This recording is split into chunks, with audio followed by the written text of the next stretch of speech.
안녕하세요. 태국목장 전성신 집사입니다. 저희 가정은 소위 말하는 다둥이 가정입니다. 저는 처음부터 다자녀를 키우고 싶은 마음이 있었던 사람은 아니었습니다. 하나만 키우면 외로울 수 있겠다 싶어 많이 양보해서 둘째까지는 낳았지만 딸 하나 아들 하나 낳았으니 이제 나는 할 만큼 했다라고 생각했습니다. 부모님들께서 나이 드니 자녀가 많은 게 다복하니 좋더라, 하나 더 낳으라라고 여러 번 권유하셨지만 그저 한 귀로 듣고 흘렸습니다. 저는 24살에 결혼해서 이미 20대에 2번의 출산을 끝내고 남들보다 이른 나이에 아이들도 학령기 연령까지 키워놨고 슬슬 일도 시작한 소위 말하는 인생의 골든타임을 보내고 있다고 생각했기 때문입니다. 그런데 어느 날부턴가 하나님은 제게 자녀는 상급으로 주시는 것이며 장수의 수중의 화살처럼 다자녀 가정은 하나님의 축복이라는 마음을 자꾸만 주셨습니다. 저는 남편이랑 그전부터 만약 우리 집에 셋째가 필요하다면 그때는 입양하자는 말을 농담 반 진담 반으로 했었습니다. 우리 집에서 셋째를 키우는 건 그만큼 어려운 일이라는 뜻을 완곡하게 표현한 것이긴 했지만 샘물교회를 10년 넘게 다니면서 교회 내에서 많이 볼 수 있었던 입양 가정들의 모습을 통해서 자연스럽게 입양에 대한 생각이 거부감 없이 자리 잡았던 것 같습니다. 그러던 2012년 가을이었습니다.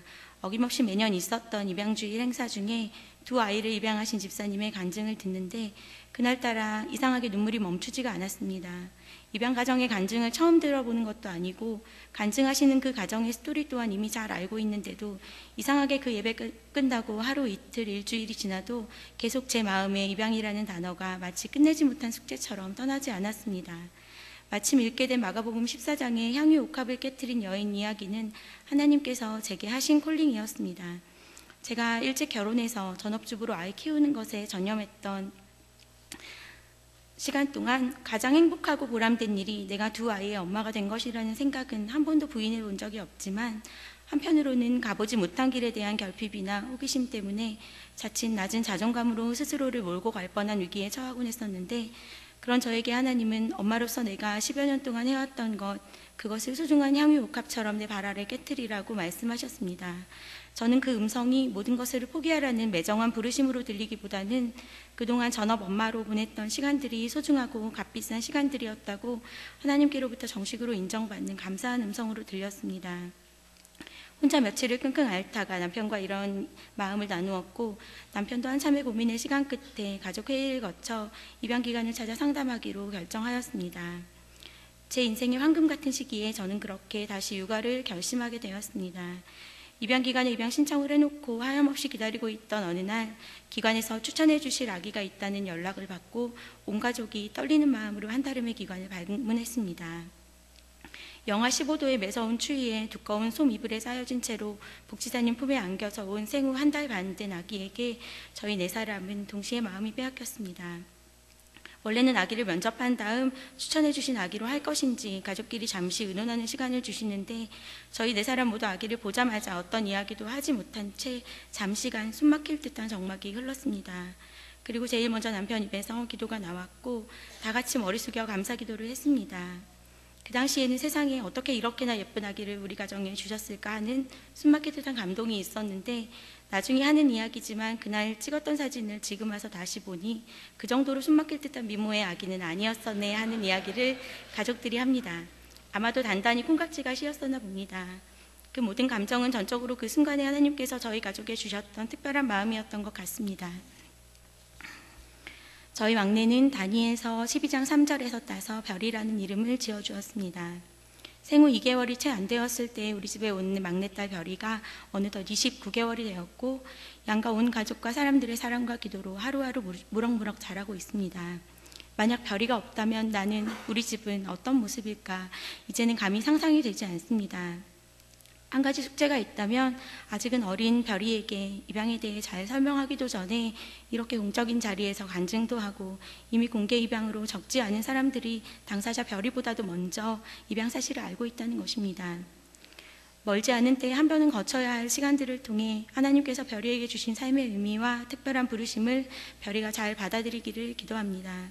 많은 선배 입양 가정들이 겪었던 모습들을 보면서 걱정보다는 소망으로 그 시간을 꿈꿔보려 합니다.